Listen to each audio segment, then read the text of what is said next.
And we will post this meeting on the Volusia County YouTube channel that is all about low impact development. So this forum is hosted by Green Volusia, which is a county initiative to provide information about environmentally responsible practices and encourage stewardship and conservation natural resources. The program is part of the Save Our Springs and Rivers initiative and was funded in part by the United States Environmental Protection Agency. And now I'd like to introduce Katrina Locke, who is the Volusia County Sustainability and Resilience Manager. And it was her forward thinking about 5 years ago that really was the genesis of this series of workshops. And so with that, Katrina. Hi, welcome everybody, and welcome to our Save Our Springs and Rivers education series. And thank you for joining local experts as they discuss the challenges and benefits of instituting low impact development strategies into our structures and community design. And I want to start, as I do at every forum, by just thanking any elected officials who are on the meeting and thank them for their service to our community. So the Save Our Springs and Rivers series is a cooperative project that's been funded in part by the United States Environmental Protection Agency, and that's through a Department of Environmental Protection non-point source pollution grant.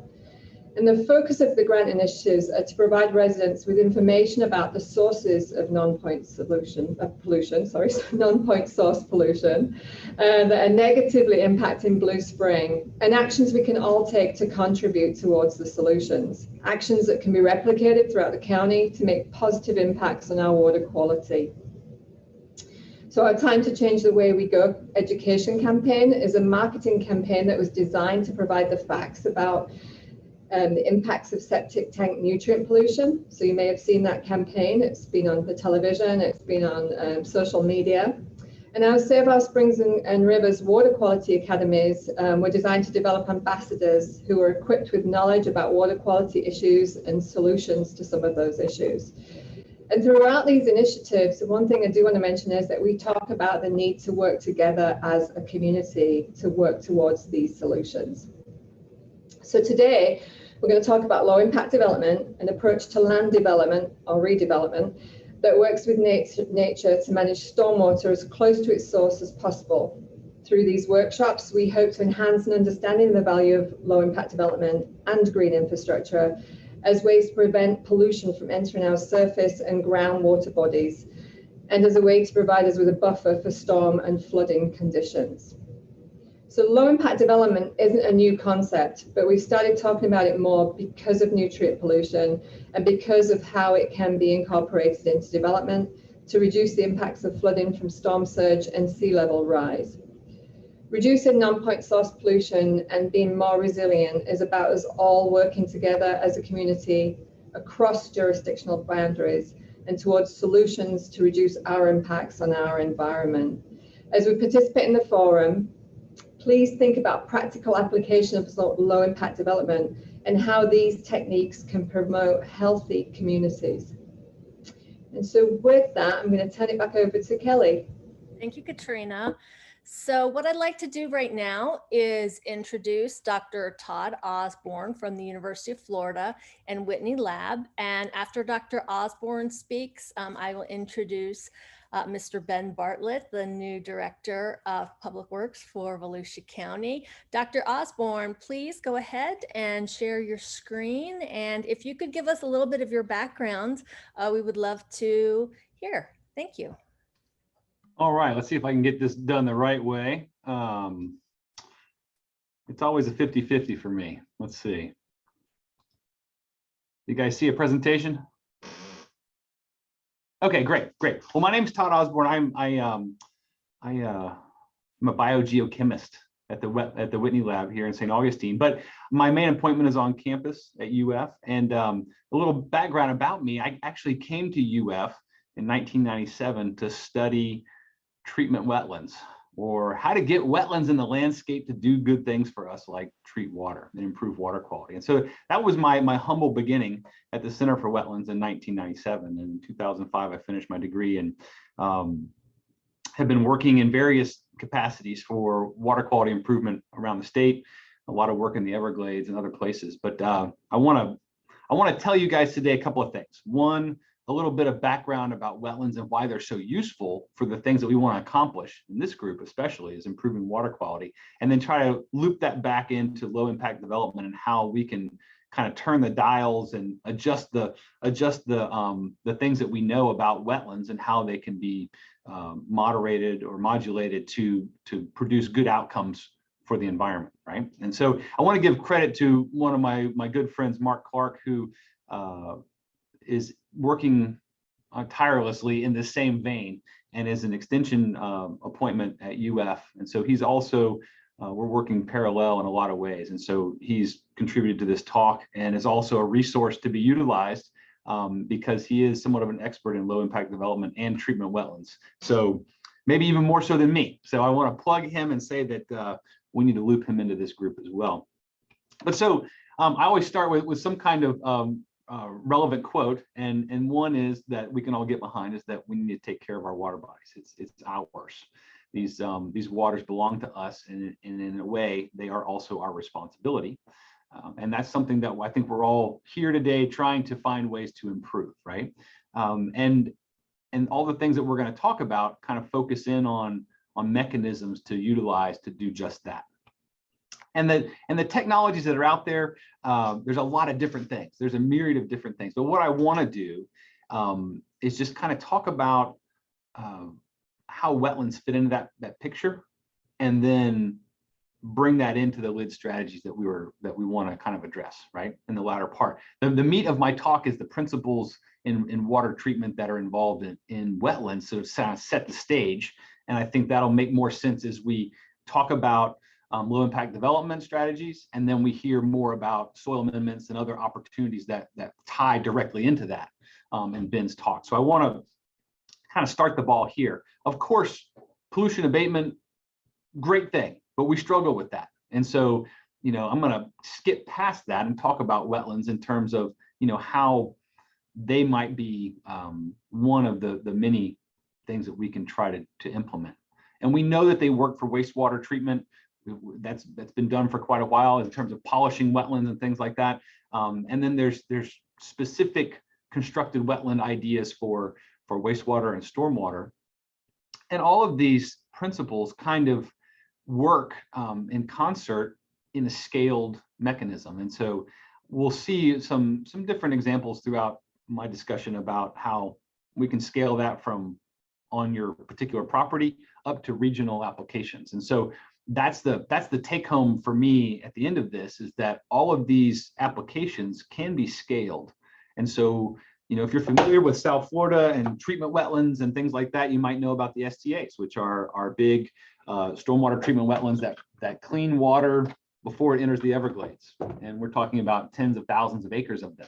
And then, of course, we have smaller ones around the state that do the same thing at all scales, from hundreds of acres to tens of acres to quarters of acres. And so they all have their place. And depending on how we move forward in land development, as well as retrofitting our municipal areas, now we can apply those same principles throughout.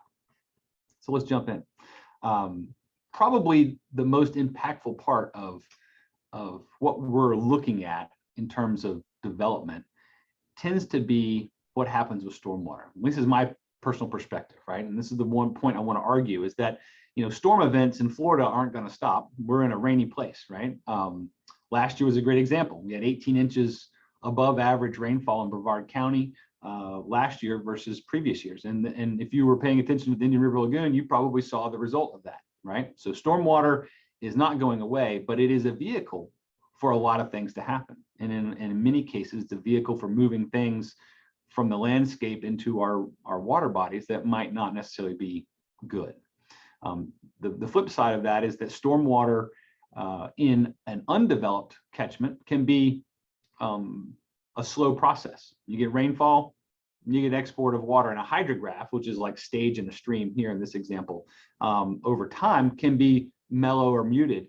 With development, we often incur lots of things: impervious surfaces, et cetera, drainage features that exacerbate a slug of water moving.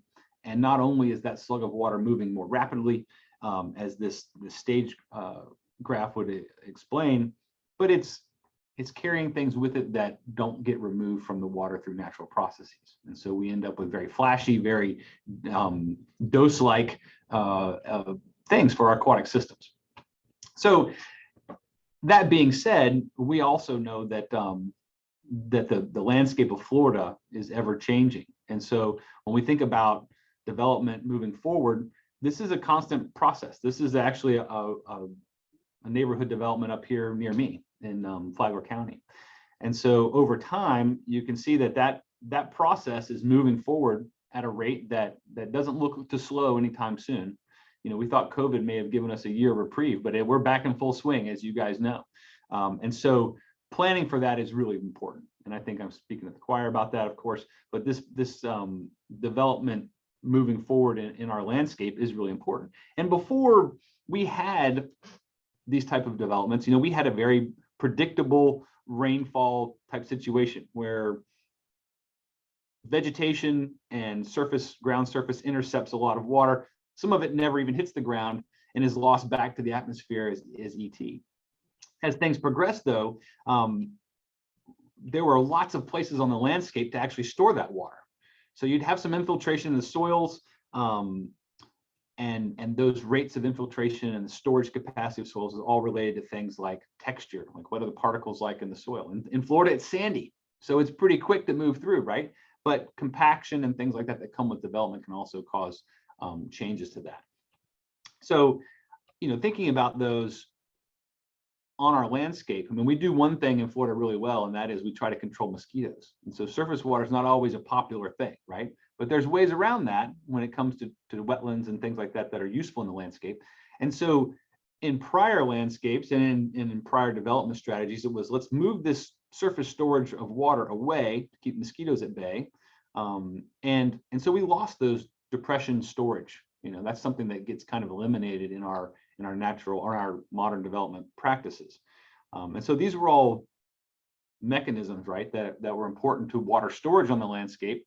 And runoff quantity, of course, was highly variable, but slow compared to our modern impervious surfaces, right? And so all those factors together really kind of dictate how stormwater is going to respond on the landscape. And to me, probably one of the more important aspects of this is how we can take those known principles and reverse them with low impact development in the use of what I'm going to call, you know, the wetland solution, right? But so as you can tell, once we move past the natural landscape, we typically remove a lot of trees. We're using lower density, younger trees, lawns, and lots of impervious surface. And as we all know, in our neighborhoods, we try to get rid of standing water as fast as we can. And that creates a bit of a problem, especially when you're looking at the bottom right kind of scenario. Lots of development, very little pervious surface, so not a lot of infiltration into the ground. And most of that is either runoff or ET, right? And in this case, mostly E and not a lot of T, because there's not a lot of vegetation out there doing that job. So the difference is obvious at the rainfall scale, but the result is also very interesting. And this is just an example that a colleague of mine put together, and it was showing what a different surfaces or landscapes types, you know, result in when it comes to nutrient mobility. And so on the left, you see impervious surface, and we're looking at the picture in the middle, and then a fertilized lawn, an unfertilized lawn, an agricultural type soil, and a row crop, and then basically an undisturbed landscape. And the result for that runoff water in these little aquariums is pretty obvious. You know, we do see a tremendous change, and things like you know, highly fertilized agricultural settings and fertilized turf grass and impervious surface, of course, result in high export of nutrients to adjacent aquatic systems. And so I use that a lot to kind of illustrate that, but I think we're all on board with that. And I want to say that that's, you know, imparts to me the need for these treatment wetland approaches, right? And so the concept of wastewater or stormwater recycling through wetlands is not new. This has been around a long time. In fact, Howard Odom at the Center for Wetlands started this the year I was born. I hate to tell everybody how old I am, but there you go. In 1973, when I was a wee lad in diapers, HT was out there coming up with ways of improving water quality through the use of wetlands. And this actually occurred in Gainesville. And this was the beginning of the Center for Wetlands, which is a central piece of our environmental engineering program at UF. And so the center there is all about conservation and utilization of constructed wetlands. And I think that's a great foot forward and something that we need to do. But we harp on that a lot in that area because certain processes in wetlands are very effective. And some of them, I'll just go through them because I think it sets a stage well. First of all, physical processes. We're basically filtering water for particles, right? We're straining water as it passes through vegetation. We know this about seagrass beds and salt marshes and mangroves. It works the same in freshwater. Vegetation slows water movement down, so suspended solids, particulates, etc., settle out. Those can be organic and oftentimes contain a lot of nitrogen and phosphorus. And then there's a whole chemical process. Now, as a biogeochemist, this is the stuff that I do every day, but I find it fascinating that there's all of these reactions that occur in these wetlands. Adsorption. So this is sticking, of the connectivity of anions and cations to particular surfaces, whether they be organic or mineral. You can also have precipitation reactions. These just mean they pull these nutrients out of the water column and kind of sequester them, right? The volatilization part I'll talk about with respect to nitrogen, which is really neat. Did you know that nitrogen fertilizers have a gaseous phase? They have two different gaseous phases, ammonia and nitrogen gas, and both of those can be modulated to remove nitrogen from aquatic systems.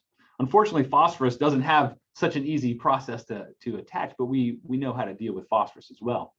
And all of this is biologically mediated, and that's the real important part, is that, from the microbial perspective, oxidation reduction reactions, which are unique to wetlands and anaerobic environments, really provide a lot of work for us and do great ecosystem service for us.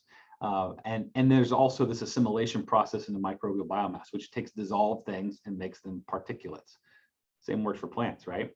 Plant growth, whether they be big plants or little plants, it's all about uptake of nutrients, right? And they provide not only a vehicle for sorption of nutrients, but they also provide microsites in the soil, in the sediment, for anaerobic and aerobic interactions. And I want to talk about that for a second and say, well, who cares, if there's oxygen there or not, unless the fish are in trouble? Well, the aerobic versus anaerobic process really makes wetlands unique, and it makes, especially the nitrogen cycle and other nutrient cycles, really manageable.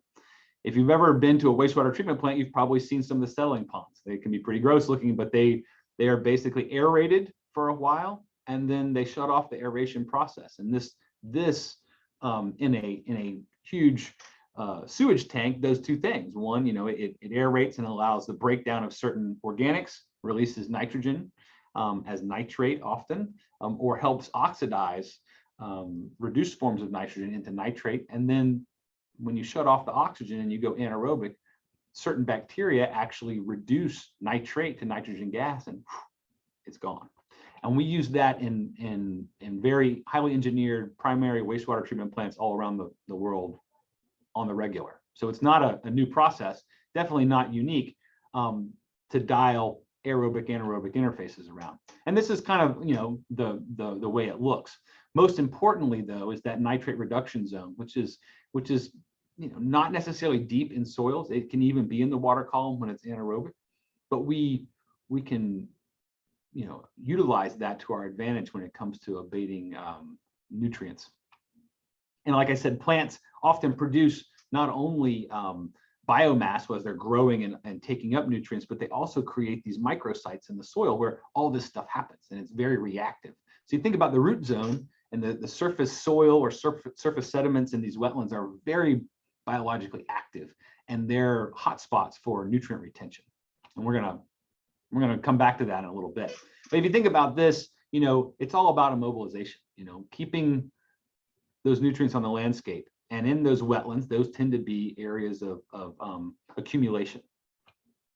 Now, I don't want to get too much into the weeds on this. I don't want to scare anybody off with these diagrams, but what I'm trying to show you is that each stage of the wetland process with vegetation is important. The plants take it up, their litter or the detritus that comes from those plants actually fuels the microbial community. So all that organic matter is food, and the nutrients are necessary for growth. So the plants are taking up the nutrients, they die, they become food. Some of that plant litter becomes soil material, right? And when it's anaerobic, it degrades really slow. So that's a storage mechanism. But the carbon of the tissue itself serves as an energy source for the microbes that are doing this work. And our goal is to get things down the bottom, the soil organic matter. That's where we keep and store things for long-term in wetlands. As long as they stay wet, that stuff's protected. And so that's the end goal for wetland work. And just to put it in context, if you look at these numbers, they're pretty tremendous. Nutrient removal potential of wetland plant species, and cattail, of course, is not really a great plant when you look at big fields of it like we see in the STAs, but it's tremendous when it comes to uptake of nitrogen and phosphorus over a hectare. And then also floating species are equally effective, things like water hyacinth and water lettuce, or Acornia and Pistia. These are floating macrophytes that you can actually harvest. There's lots of ways to turn those dials, but it's a very effective one. The nitrogen cycling process is so important in the aerobic versus anaerobic, and it's all about turning organic nitrogen into what we call a mineral form, or it's not attached to organic matter, and then we can work on it. So the nitrification process turns various forms of nitrogen into nitrate, and then denitrification turns that nitrate into nitrite, and then into nitrous oxide, which is great if you're at the dentist, but not so great if you're in the environment. And the final product of that microbial process is nitrogen gas, and then it's inert, and it's no longer an issue as a nutrient, right? So we can really utilize this. But the main take home from there is that the principal removal of nitrogen, is to the atmosphere through denitrification. So that's a dial that we can use to great benefit. And we see it readily in wetlands receiving treated wastewater effluent. We can see this right at the soil water interfaces where all the action is. And you can look at those graphs and just see, wow, it really depletes rapidly. And that's the unique mix of aerobic and anaerobic environments, and organic matter and the right bacteria to do the job, which are ubiquitous. So we don't even have to put them in there. They're already around. They'll find their way to do the work for us.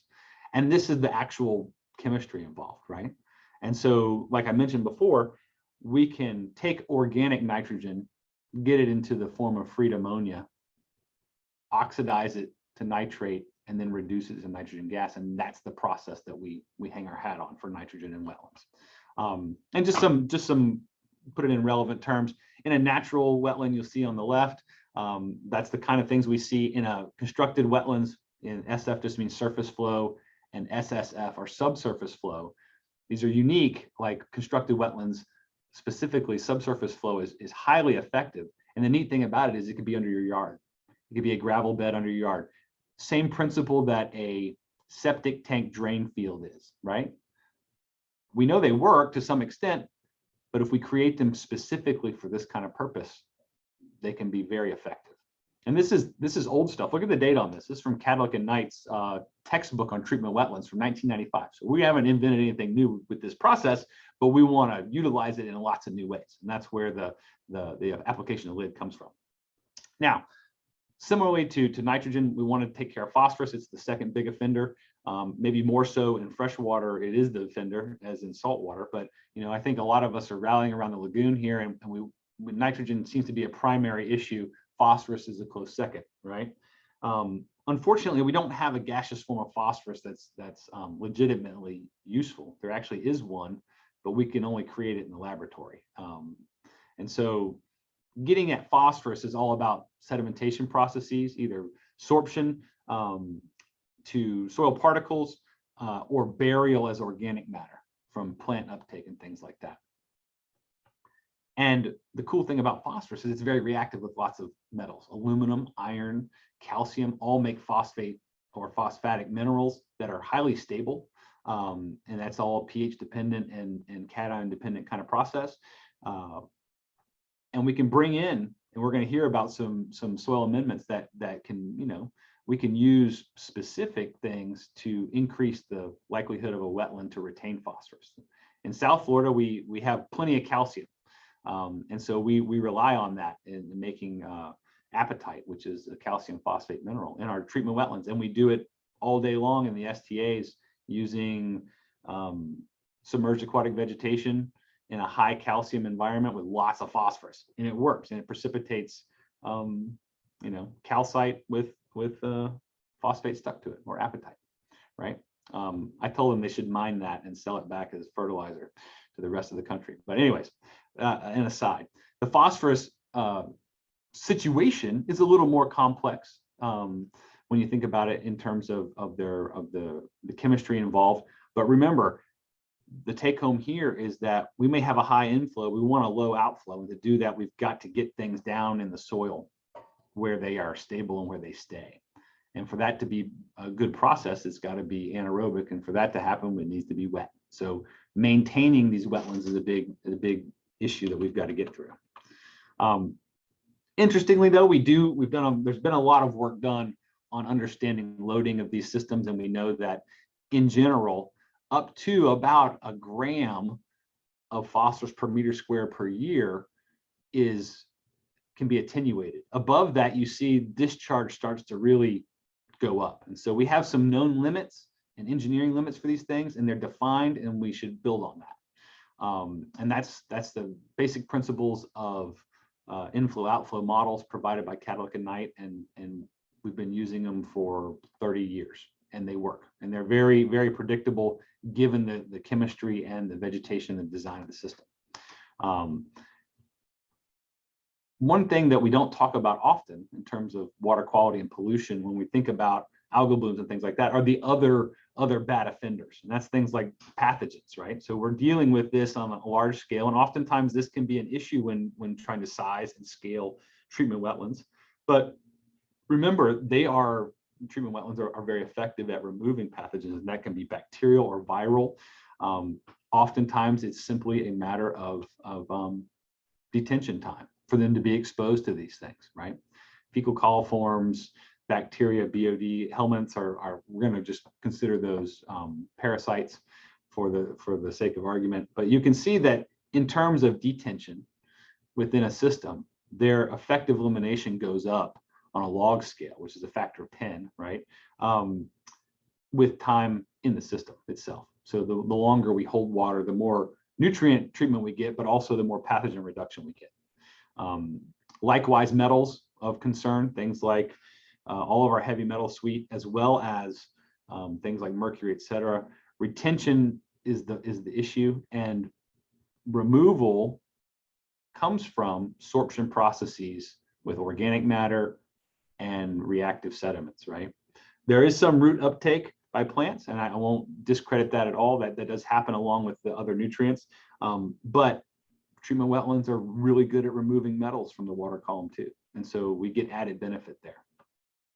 So the little summary for the first part is just that, these reactions are well known. They're processes that we can manipulate and we can use them. Sorption, precipitation, and mobilization, all these concepts are known to us, and that we can use them if we have wetlands in the landscape.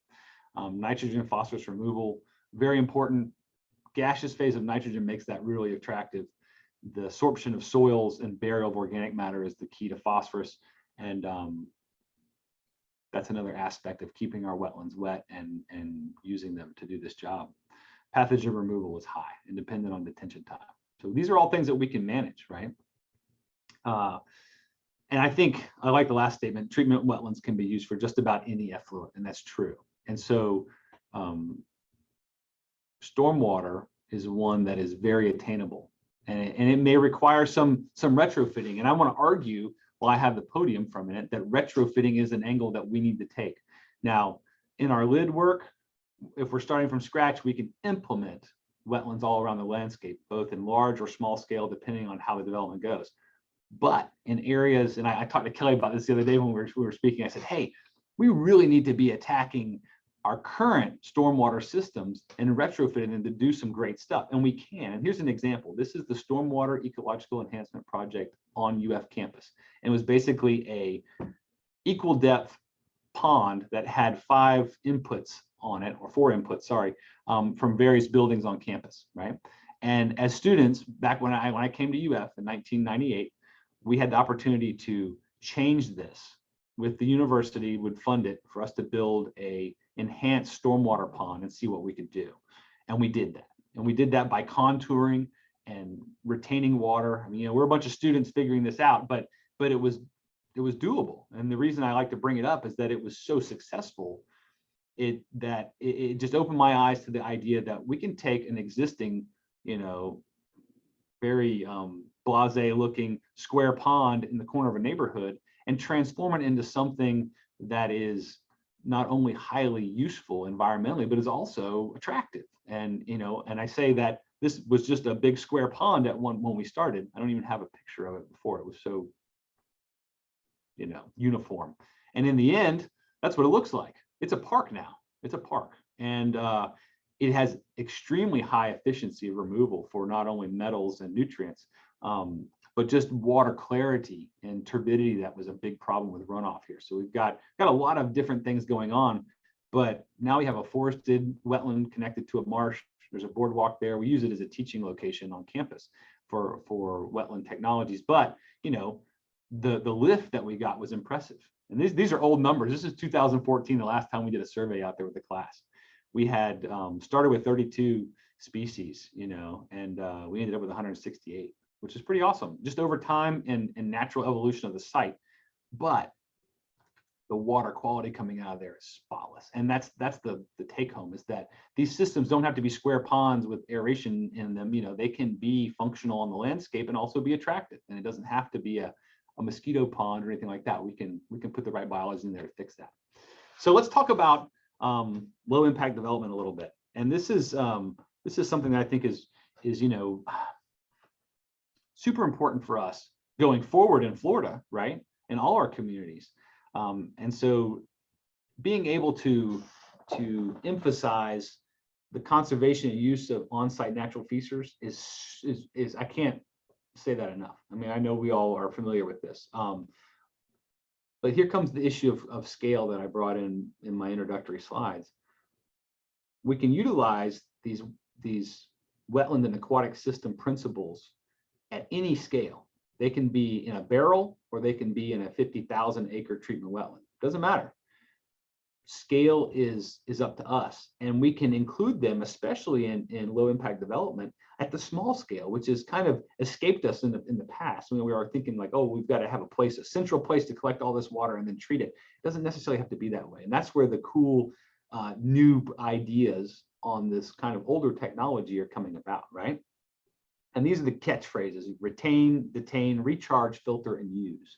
And I think that those are bigger than just water quality. Some of those are water resource management, but I'm stealing some of these slides from previous talk I gave. So I'm including that in there because I think the message is always good. But let's look at that in a bigger picture. You know, this is a conventional development here in Florida, just a random one. I won't say where or what, but you know, we got to have stormwater. There's certain requirements. Engineers say, okay, we'll stick some over here, stick some over here. Let's put a gutter in the road and everything will be fine. You know, stormwater for a 100-year storm is managed, centralized, pipe to a pond, and there you go. And then your HOA can worry about the algal blooms and the dead fish and stuff like that. That's not a problem. We just have to maintain the water, right? Well, it is our problem because those things affect us, right? And so looking at it from a low impact development perspective, it's all about decentralizing and keeping things open, but having lots of little spots in the landscape where things can happen. That doesn't necessarily mean that these are ponds in everybody's yard. They can be swales, they can be soil amendments like we're going to hear about from Ben in a little bit.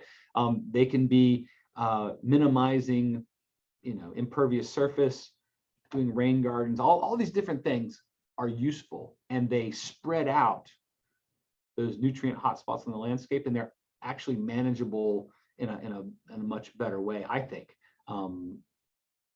moving forward with new development. And here's a concept that I think is really important, is that's the cluster design. You know, if we have spread out development, that means that our water systems are going to be spread out. And sometimes that's a good thing, and sometimes it's not. But the cluster design enables a couple of things, right? It reduces site disturbance, which we know is a big problem. Soil compaction, tree removal, all those things changes the majority of the landscape, right, into an unclustered development. That means the impact is greater, right? But clustering things also reduces infrastructure costs, so we can make that sellable to developers, right?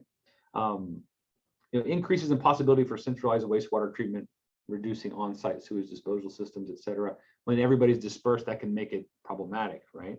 But when development is clustered, if we go that route, that makes it feasible for neighborhoods or communities to have their own water treatment systems on site.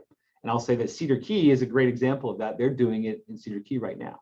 They have to protect the shellfish aquaculture.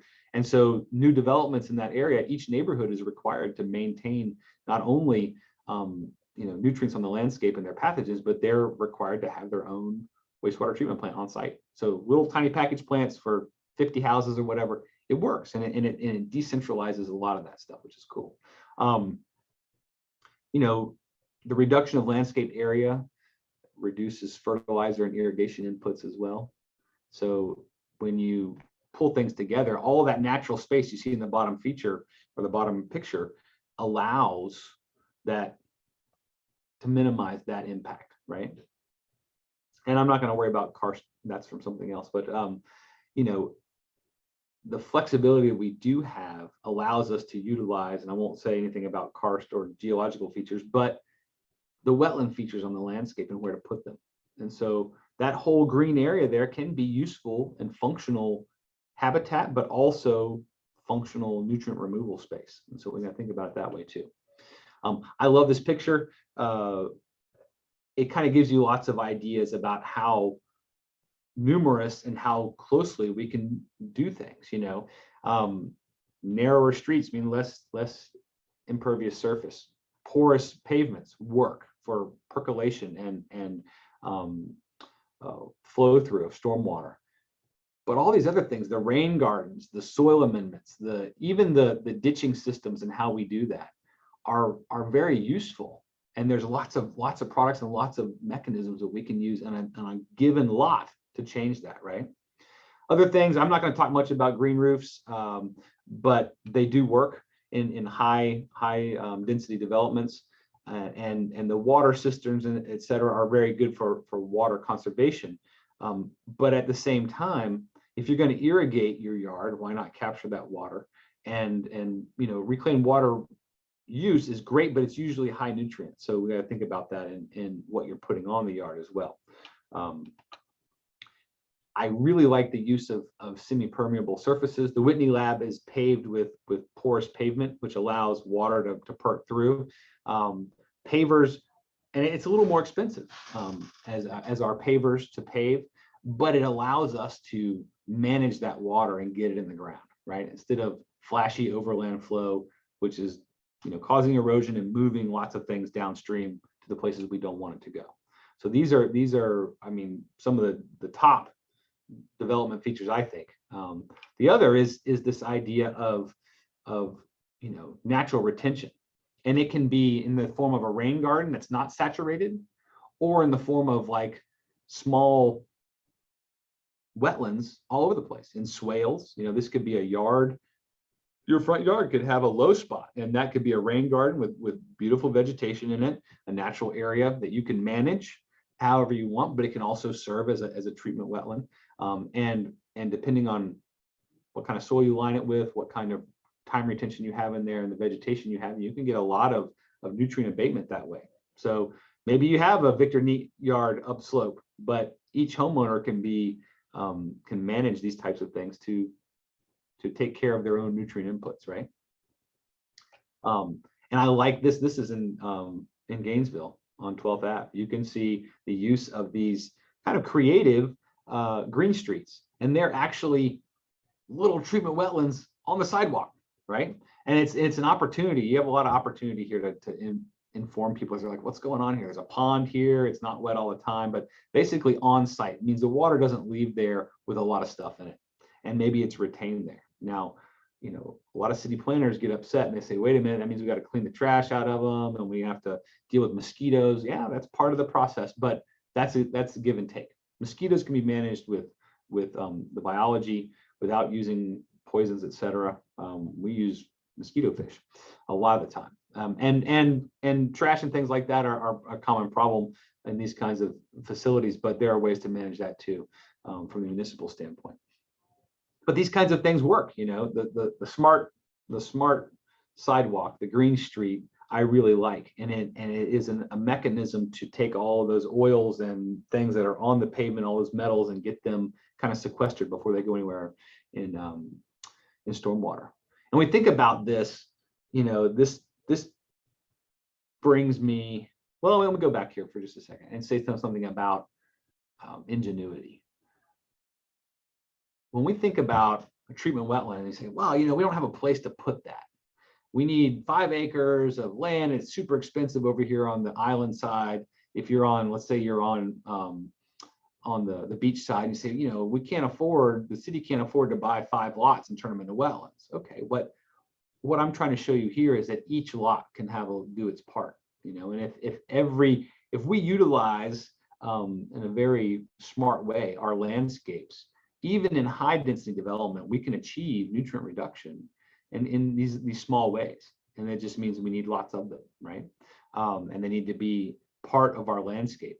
With low impact development, we're starting with a clean slate. We can put these processes, you know, pervious pavement, the green roof ideas, the water gardens in yards, you know, these kinds of things really work. And if each and every person in that is doing it, we have potential to have very clean water leaving the site through the ground, right? There's no overland flow. There's no massive stormwater discharge going on. This is all kept on site, and it's either lost to the atmosphere as ET, or it's moving through the soil as groundwater, and it's going to come out that way very clean. So these are processes. And so I want to just hammer home the idea that it's doable. Even in the middle of downtown Gainesville, it's doable. So retrofit is not impossible for us. We can do that. But in the low impact development scenario, we can definitely do it. And it's a matter of, you know, utilizing what's available to us. And we have a bunch of tools. You know, the examples you saw here are viable tools that we can use.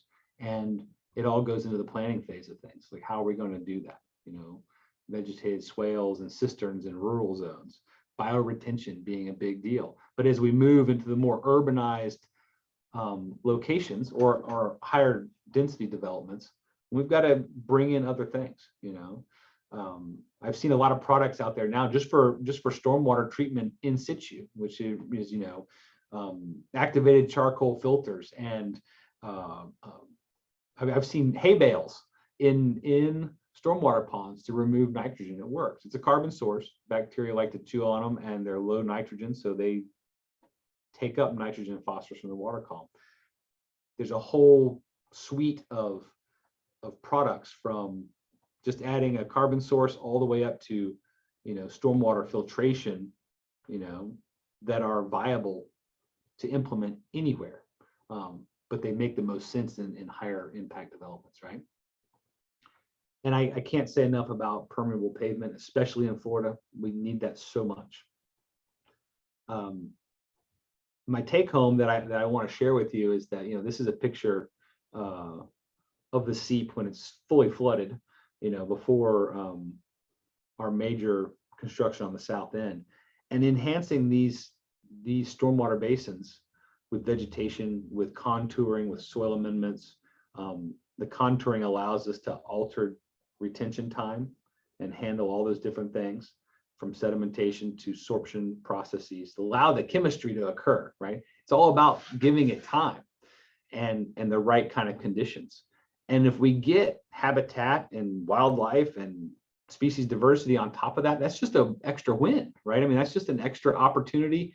And these, instead of being fenced off like ugly things that we hide in the back of the neighborhood, they can be centerpieces and they can be really neat. And in case of the Seep, it's a recreational place. We built a boardwalk through it.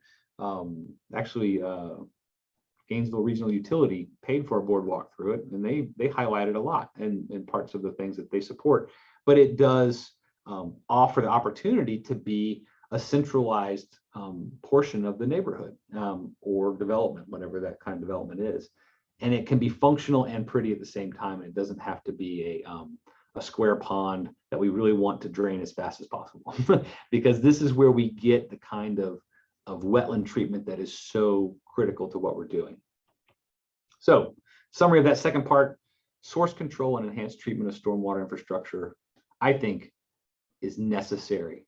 Not just critical, I mean, is absolutely required in meeting nutrient standards that we want for our adjacent ecosystem. So in the case of the IRL, we know that stormwater is the vehicle, and it's also the mechanism that's bringing all of that to our lagoon and causing us so much trouble. So as we handle what's in the lagoon, we also need to handle the system that's bringing it in. And while we're doing great things to reduce fertilizer use and to educate the public on what they're doing at each individual home, whether it be septic to sewer, whether it be fertilizer reduction, whether it be these different approaches, whatever the approach, we need to manage the mechanism in which it's getting to the lagoon, because that still happens on a regular basis. And while the first part of that campaign has effect on people and how they behave, it can be a long one, and there's plenty of holdouts out there. The second one, though, that we can have great impact on this is through treatment wetlands and how we utilize them. I think lid practices, especially the small scale ones on individual properties and at the community level, can really help meet the needs that we have of reducing nutrients, right? And that's something that we can implement. And there's a lot of variety in those. There's a lot of those technologies are offered by lots of different companies as well as consultants, and they're manageable at all the different scales, which is what's important here. And I think one of the take homes that I want to add in here is just that there's an opportunity to educate people in the process. Homeowners and community leaders alike, they make connections between what's going on in the watershed and the responses in not just stormwater ponds, but in our local waterways that are important. I just came back from a big sport fishing trade show, and I was very happy to see all of these vendors, all of these big companies, the clothing companies, the fishing tackle companies. They all have a conservation angle, and they all want to give back. They just need to know how. And so I spent a lot of time walking around talking to them. I was like, "What are you guys doing?" They're like, "Well, we're looking for a way to plug in, and we need to plug into that." That's a big time opportunity for us in making some of these technologies more affordable to municipalities, but also to address specific problems. And that's kind of what this is about. Okay.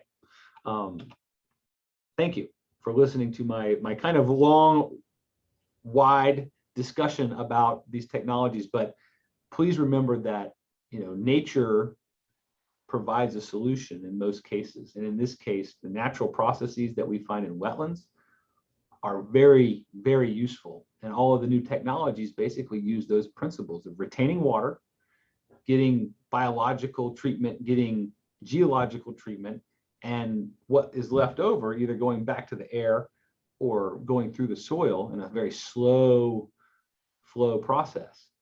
These are things that we can absolutely use to our advantage, both in the already constructed landscape and those landscapes that are coming forward. Okay. Great. Thank you. Thank you so much. That was fantastic. And I just wanted to key in on a couple of points that you made before we go to Ben Bartlett, which is, you mentioned this idea of sort of partnering, right, with businesses and maybe not necessarily all the usual suspects. And that's something that we're seeing locally in Volusia County, which is the more we have these sort of meetings and workshops and discussions, the more partners we're finding and the more synergies we're discovering. So that's a really good point. And it keys back into Katrina's original message, which is, all right, so let's think about our local, all of our local really opportunities now that we can see, and we can identify them everywhere, right? We don't just necessarily have to have a really large area for stormwater management. But so that was fantastic. So let me go ahead and introduce Mr. Ben Bartlett, the new Public Works Director for Volusia County. Ben, thank you so much for joining us. Thank you. Let me get my screen shared here real quick. See if I can make this work. All right. Everybody seeing the presentation? Yes, we are. Thank you. Okay. Just a brief background. I have been the Volusia County Road and Bridge Director for the past 5 years. Recently just got promoted to the Public Works Director, but at Road and Bridge, we're responsible for maintaining the county's stormwater infrastructure. And as such, we are the lead division, if you will, in coordinating on a lot of the water quality issues as it relates to stormwater. My background is I have a degree in civil engineering from UCF. I don't know if you can see that stuff in the background, but that might have given it away. But just before we get to the Gabordi project, I think it's important to kind of give a quick little background on what the purpose of this particular project is and kind of how we got there. And I'm sure most everybody's familiar with the Mosquito Lagoon watershed. It's a distinct section of the Indian River Lagoon. It's approximately 36 miles long, stretching from Volusia County into Brevard, and it also encompasses the Canaveral National Seashore, which are outstanding Florida waters. It's divided by the DEP into 3 what we call estuary nutrient regions, and it's also protected by the Indian River Lagoon System and Basin Act. And it, as we get to, looking at these water bodies, whether it's a surface water or a spring, this is kind of the systematic approach to how we go about assessing the water quality and then restoring it. And so it's kind of a circular process. You start out by setting those water quality standards, you monitor them, you assess them, and then once you determine, what your goals are, then you implement a restoration program. And typically this is done through the state, through the TMDL BMAP process, which I'm sure many of you are familiar with. So initially the water is, verified as being impaired, which the Mosquito Lagoon was. And then you go through the TMDL process, which can take anywhere from 1 to 10 years, where you establish the total maximum daily loading. And then after that's done, then you move into the BMAP phase, the Basin Management Action Plan, where you develop projects and activities to achieve those desired loading rates. And all in all, this can take anywhere from 10, 15, 20 years before you're actually doing anything, implementing projects that will have a beneficial effect to that water body that you're looking at.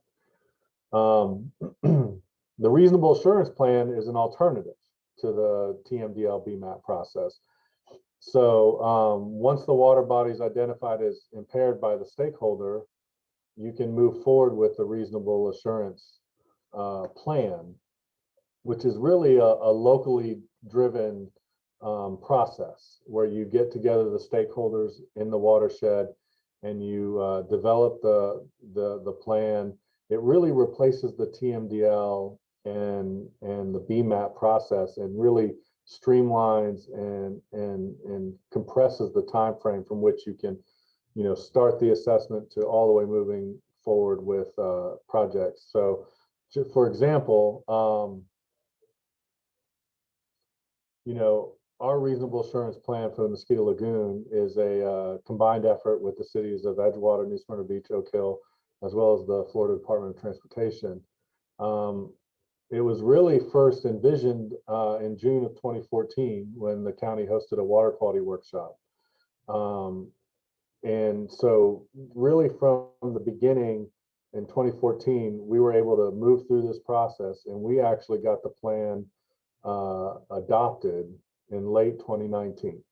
So roughly 5-year period from the beginning to the plan is adopted and implemented by the DEP and approved by the EPA. And so this past year, 2020, we have spent working on some of the projects, not just the county, but the cities have projects identified as well.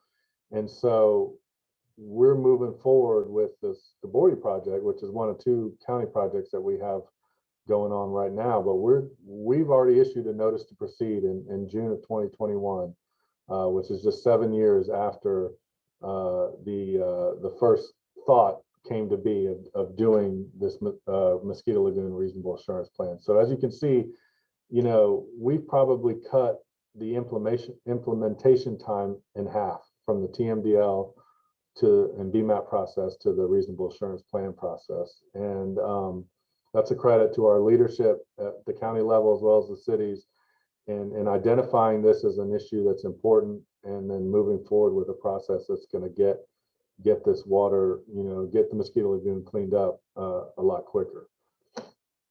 Just a quick background on the reasonable assurance plan. I mentioned the 3 ENR regions.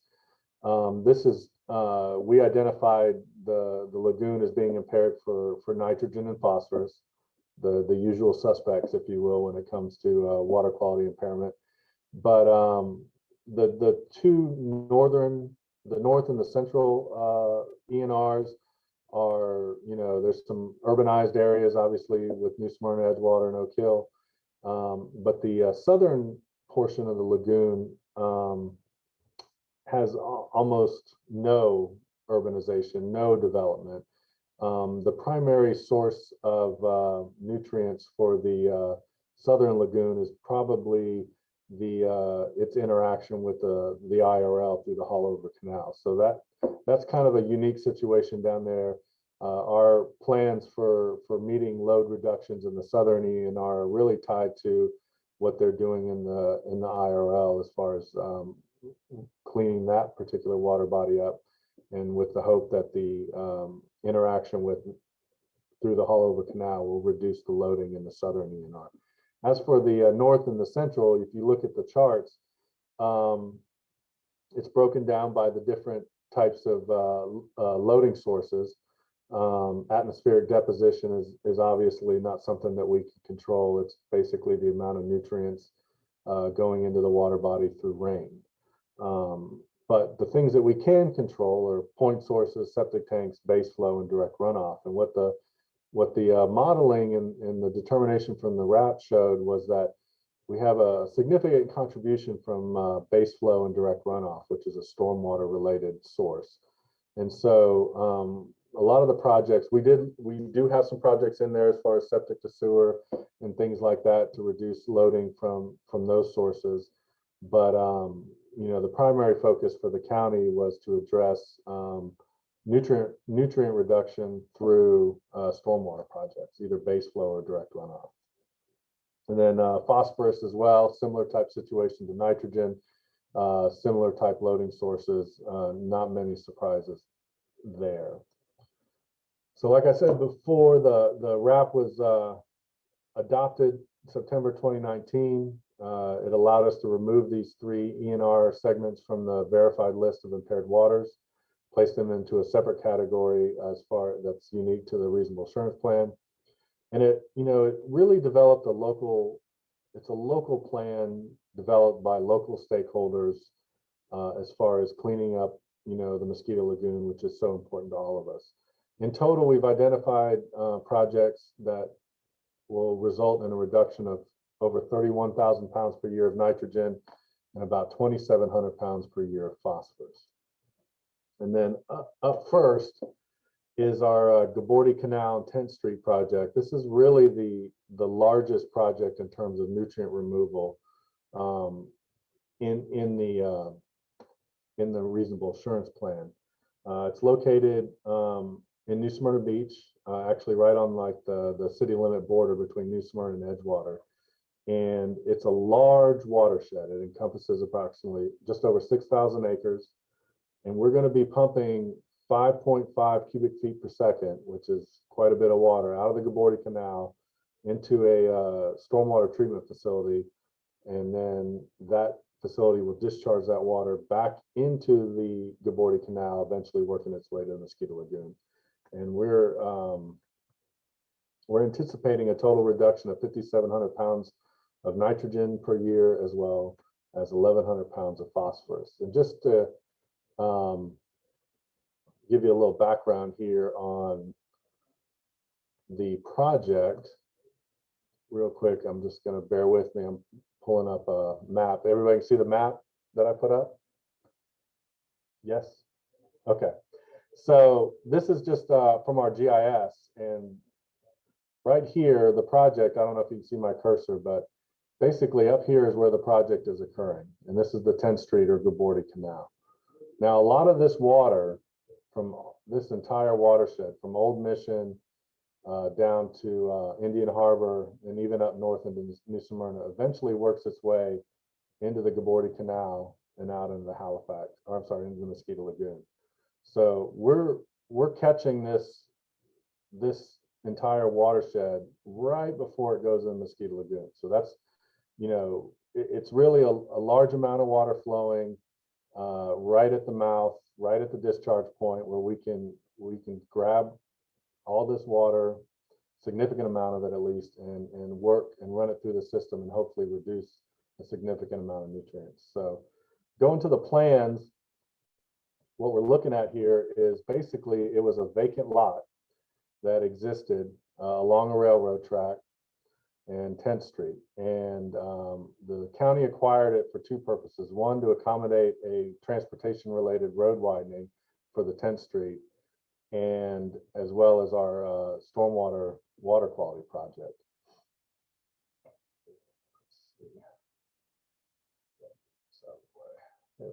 So this is what it looked like before, existing conditions, I should say. And this is what it's going to look like afterward. The road widening project encompasses the construction of a large box culvert. We're basically moving the canal from the south side of 10th Street. We're constructing a box culvert to convey the water, and they are going to widen the road. And you know, this is part of the transportation project. It includes their treatment ponds for the road widening itself.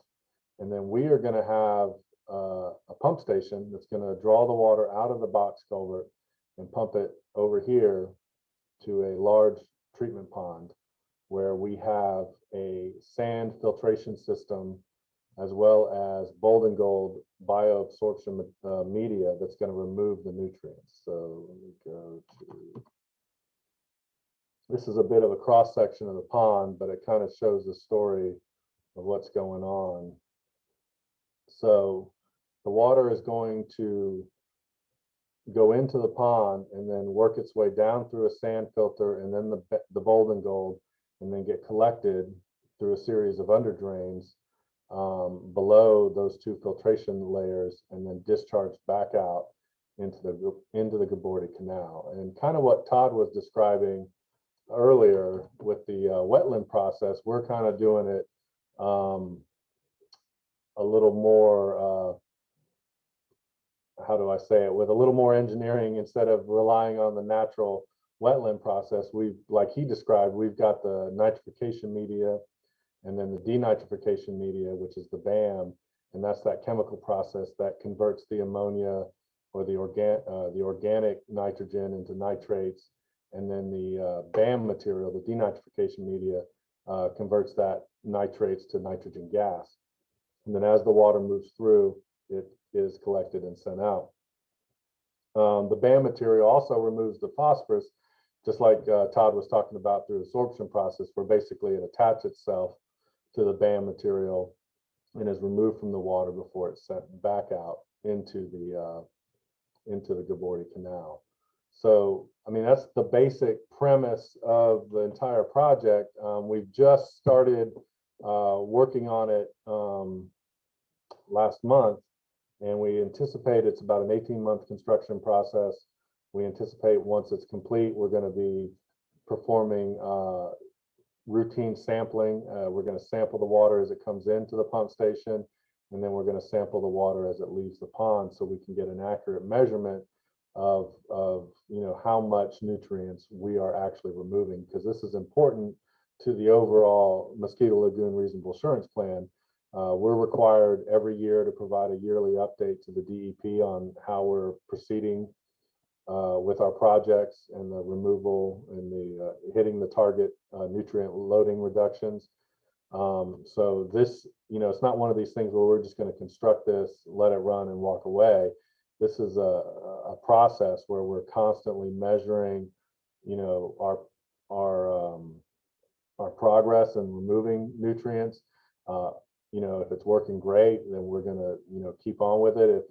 If there's tweaks or adjustments we have to make to this system to make it perform more efficiently, we're going to do that as well. And so, it works in a similar fashion to what Todd was describing with the wetland projects, but it's something that you can do in a case where you're limited by space. He was talking about how you don't always have the ability to construct 5-acre wetland areas, but you don't always have the ability. Sometimes you have a little more land available than you would for the low impact development, the stuff along the roads he was describing. But in this particular case, we have a very large conveyance of water that's essentially untreated. It's mostly base flow that we're looking to treat, which is the water in the canal that moves when it's not raining, versus runoff, which is the water that's running through the canal when it is raining. So this is a filtration system that's going to be running continuously, and addressing some of those base flow, as well as even to a certain extent some of the runoff loading that's occurring in the northern portion of the Mosquito Lagoon.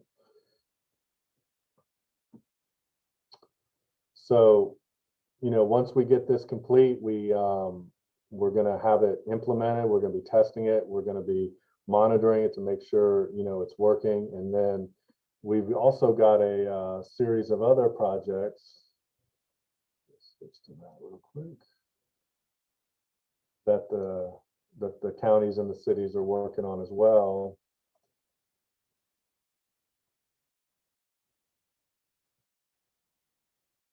So another project that the county has in current design that actually has received some grant funding as well. Just to go back real quick, the Gabordi project received, it's a total about a $2.9 million construction project. We received $1.9 million from the Water Management District in grant funding, as well as $300,000 from the DEP. So our total commitment to the construction from a county standpoint is $750,000 of a $2.9 million project. So we're really been successful in achieving some grant funding. Similar to that is the Aerial Canal project, which is also identified in the RAP, and it's down near Oak Hill at one of our existing parks. It's a very similar type of project where we're going to, instead of pumping water, we're going to be diverting a portion of water from the Aerial Canal into some existing treatment ponds that we're going to modify to essentially a similar situation that we have with Gabordi, where we're going to have the sand filter and the BAM material. And that's going to be a pretty significant project as far as removing 1,300 pounds of nitrogen and 210 pounds of phosphorus per year. And that from a stormwater standpoint, that's kind of what we've anticipated to do in the first 5 years. We've got some other projects outlined in the 15-year plan of the RAP, but these two projects alone account for a large portion of the county's loading reduction goals. We're also, City of Oak Hills, working on a sanitary sewer retrofit, which will also reduce the loading associated with septic tanks. This project is currently under design, and we're hoping to start construction in late 2020. And just real quick,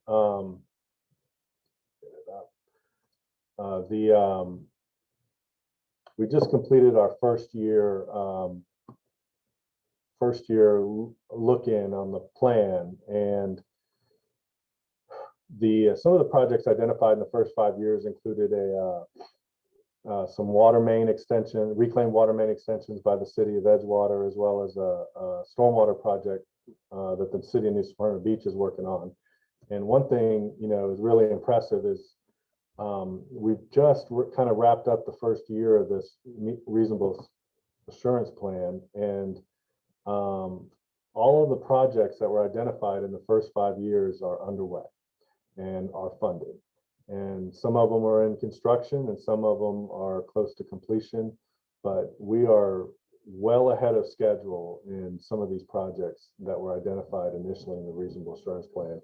And that really is a credit to our partners from New Smyrna Beach, Edgewater, and Oak Hill, as well as the county, as far as, it kind of speaks to that compressed timetable that with the TMDL BMAP process, we might still be 10 years away from even, putting a shovel in the ground, whereas all of these projects that were identified in the first 5 years of the RAP are underway. So that's really a great achievement. And a large portion of our targeted load reduction will be achieved by these projects that are currently underway. So, moving forward with the RAP, identifying funding sources is always the biggest deal. We've been very fortunate, as well as our partners, in getting grant money to fund the construction projects. Like I said before, we've got to outline our progress every year and then provide a 5-year update. Now, every year we're measuring the water quality in the lagoon, we're measuring the seagrass growth, we're checking all those things that are going to be indicators of whether or not the Mosquito Lagoon restoration process is on its way. And so, once we verify that these projects are having the impact we're hoping for, hopefully we'll start seeing over the long term the water quality in the lagoon improve. So that's really all I have specific to this.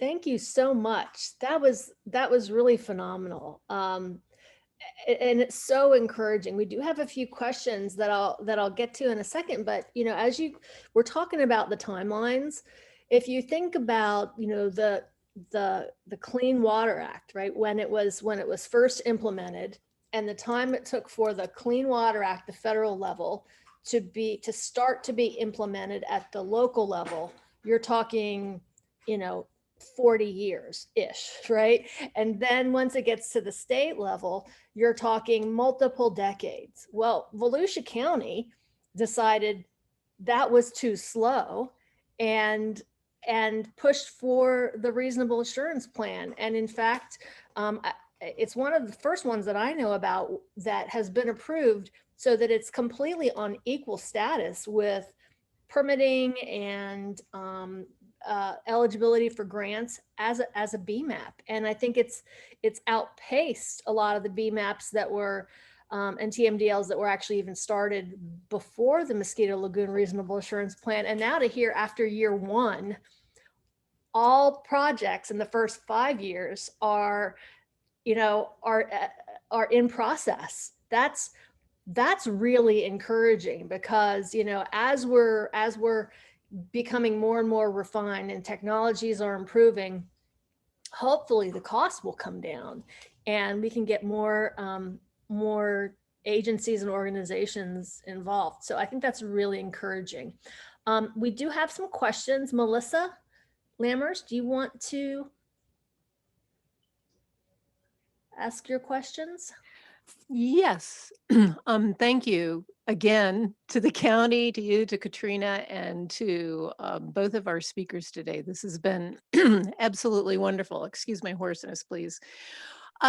When we look at the reductions in nutrients, nutrient reduction from the Gabordi Canal project and from the Ariel Canal, it's great to see how many pounds. Do we, off the top of your head, do you know what that is in terms of percent of what goes through there, basically? So I'm looking at the Ariel Canal one, 1,300 pounds a year.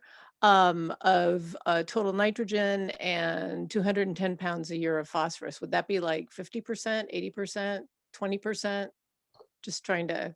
Are you talking about like if we're removing, I think, for the Gabordi, we're removing 5,700 pounds per year. Yes, something like that. Are you looking for a percentage of what we think is flowing through there now? No, I'm what you think. Well, yes, I guess, because it's wonderful that none of us probably can wrap our hands or heads around what 1,300 pounds a year of nitrogen is. Do you anticipate that that is 80% of what flows through there, 40% of what flows through there? I know it's one piece of cleaning up the lagoon. Yeah, so I'm sharing my screen. This is actually straight out of the reasonable assurance plan. Thank you. And so this gives you an idea of what they established the baseline loading rate is.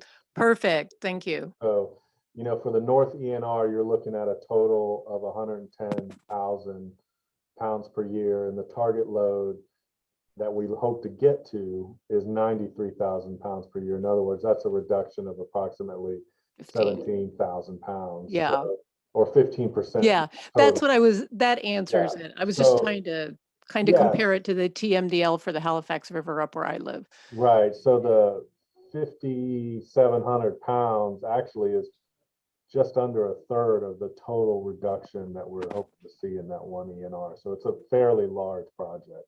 Thank you. And do you have a definition for dummies of base flow? Sure. Yeah, it's actually. Thank you. So the easiest way to explain base flow is if you have a ditch or a canal or something like that, and when it's raining, the water that's flowing in that canal is primarily runoff, stormwater runoff from the surface.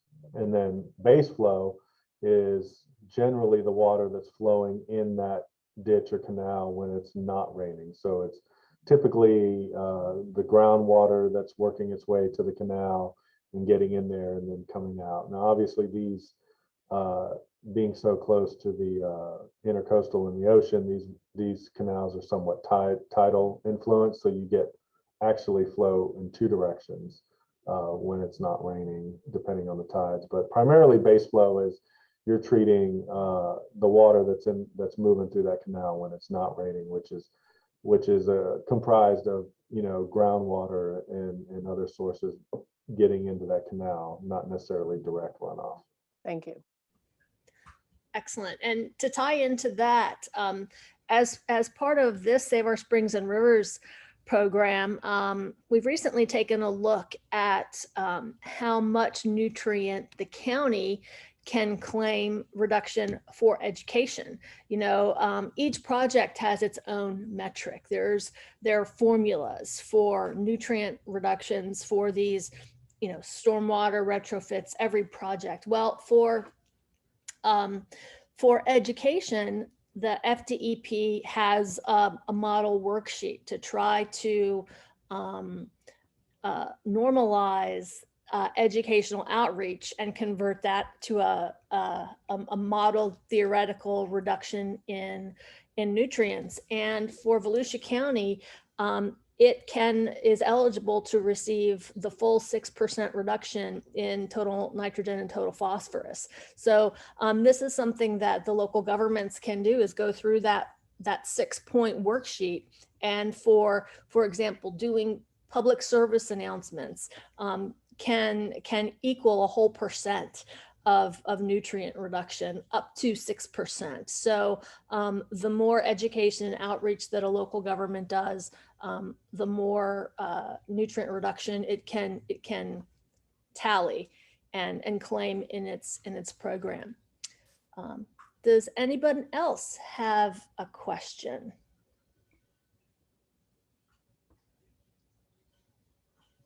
Okay, this is a good question, Tom.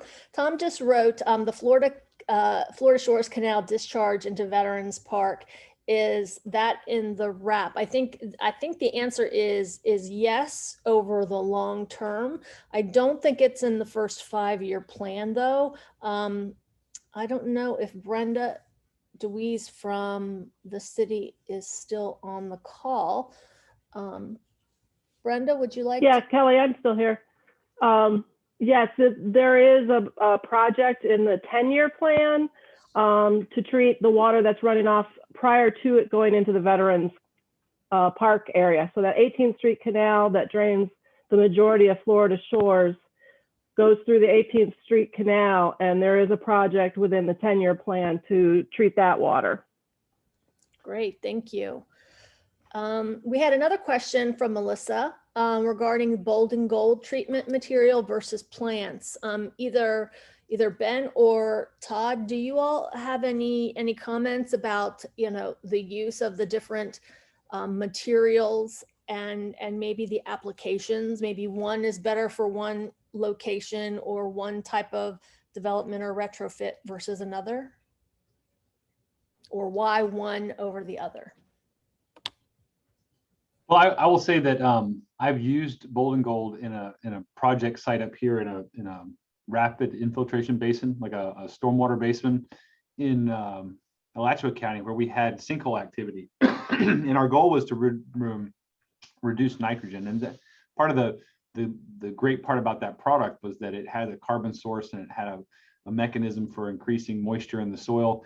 In a wetland, it probably wouldn't be necessary if you have that kind of opportunity, but in a stormwater pond that may be ephemeral, absolutely. And I think with plants involved would be just as good. I haven't in the mechanism that I tested it was relatively unvegetated. It was just surface cover that was recruiting during the experiments, but it performed really well. And so, you know, I don't know, Ben, if you have a different experience with it, but I think together they would be even more effective. So that'd be my 2 cents on it.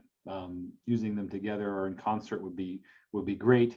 And you don't need to have barren landscape for the Bold and Gold to work. I think it'd be great in some of those lid things that I showed in my talk with the swales in the yard and the different application areas where water's going to infiltrate. Those would be great places for it. And if they're vegetated, I think that's even better. Yeah, so exactly, Todd. I think you know, the Bold and Gold in some ways kind of recreates what a wetland does naturally in the sense of the nutrient removal.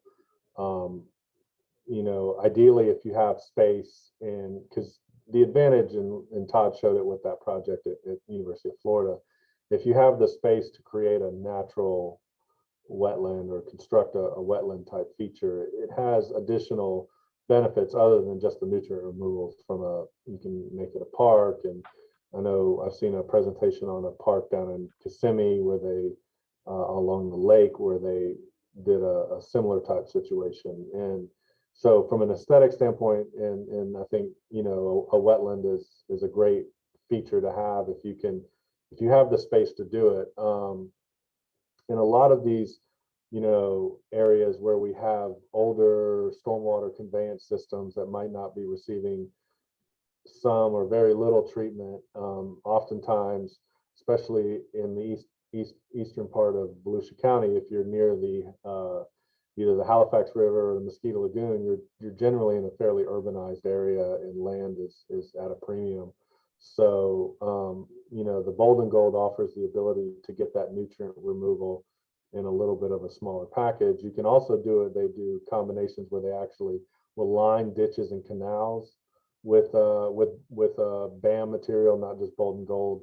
There's different kinds, but you can line retention ponds with it. You can put them in the bottom of ponds. You can, you know, use upflow filters and structures. I mean, there's all kinds of different applications for that material, and you can do it in conjunction with a wetland. I think it's just another, you know, tool in the toolbox, so to speak, of removing nutrients from stormwater, and it's kind of about finding, you know, the right application for the right location.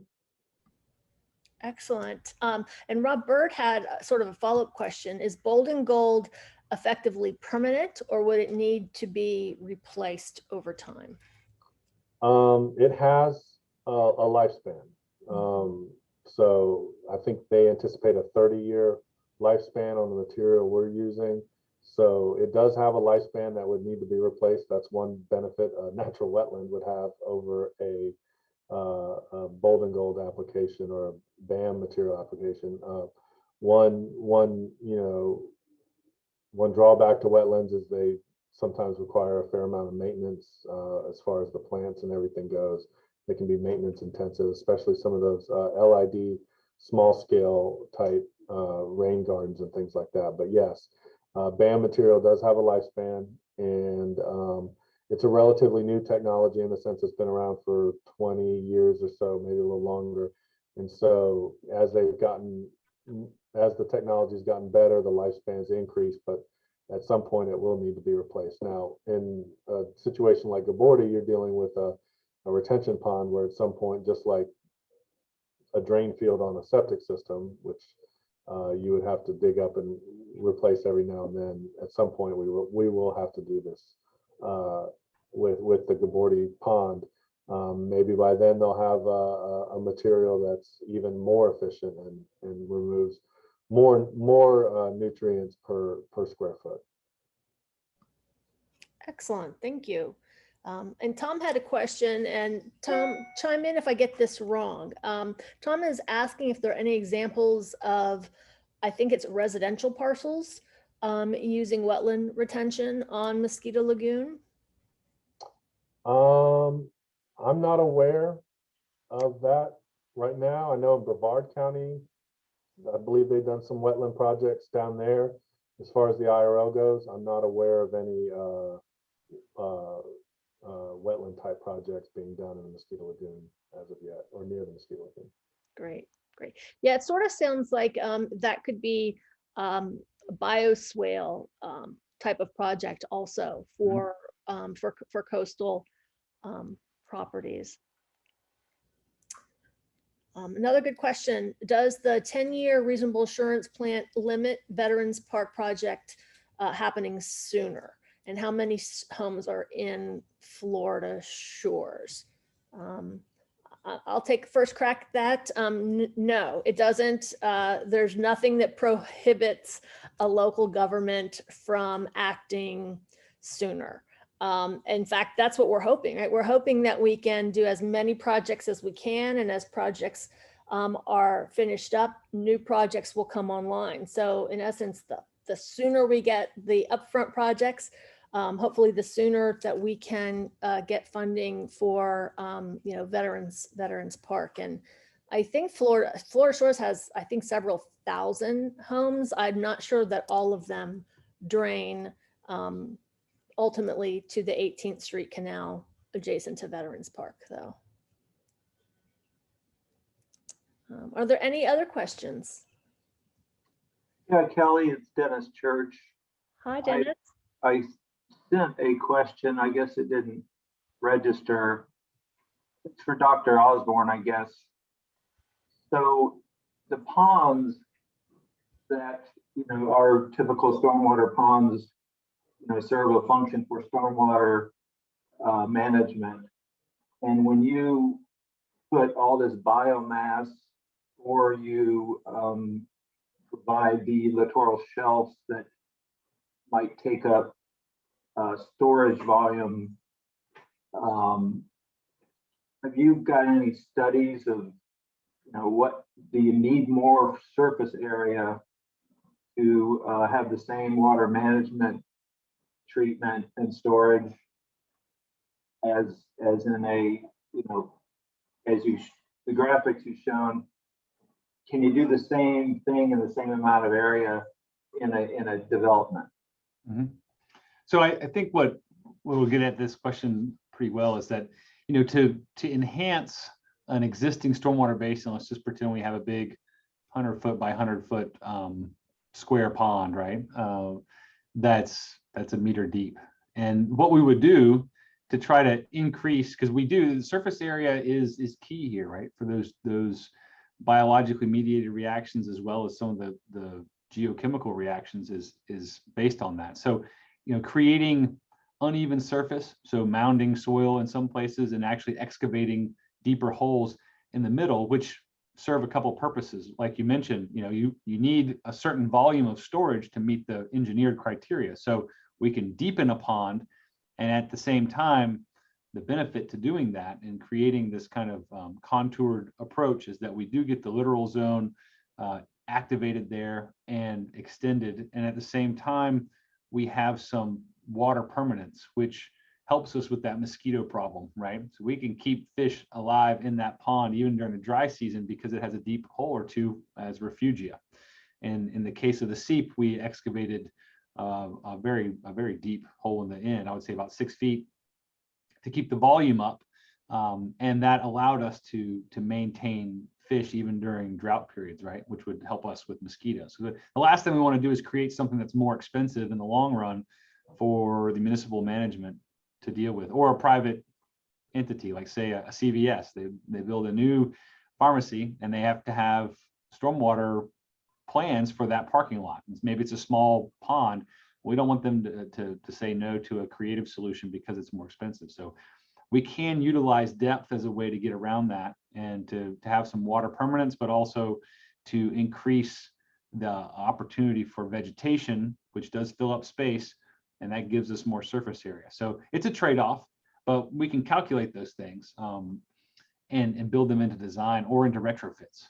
And I think that's a good point to make, is that, you know, oftentimes the only criteria for certifying the functionality of a stormwater basin is if it holds this water for X amount of time, right? Or it holds X amount of volume. There's no nutrient criteria there. And if we were to bring that into play, 99% of the stormwater ponds out there would fail miserably. And it's because they don't do anything except hold water. And then the treatment opportunity is very minimal. So bringing into the idea that, you know, these were designed, you know, in the past and defined as such, not only water retention, but water quality improvements. The only thing that is improved water quality wise is settling of solids. And in select places, that's important. But in most cases, that's not where the nutrients are coming from. Those are dissolved. And so for us to meet nutrient criteria, we need to up the ante on the biological side of things. And so, like you said, you know, if we fill it with biology, we need to make more room for water. So it would be going down. Maybe if we're building a new wetland, maybe we'd oversize it or upsize it based on the calculations and the engineering plans.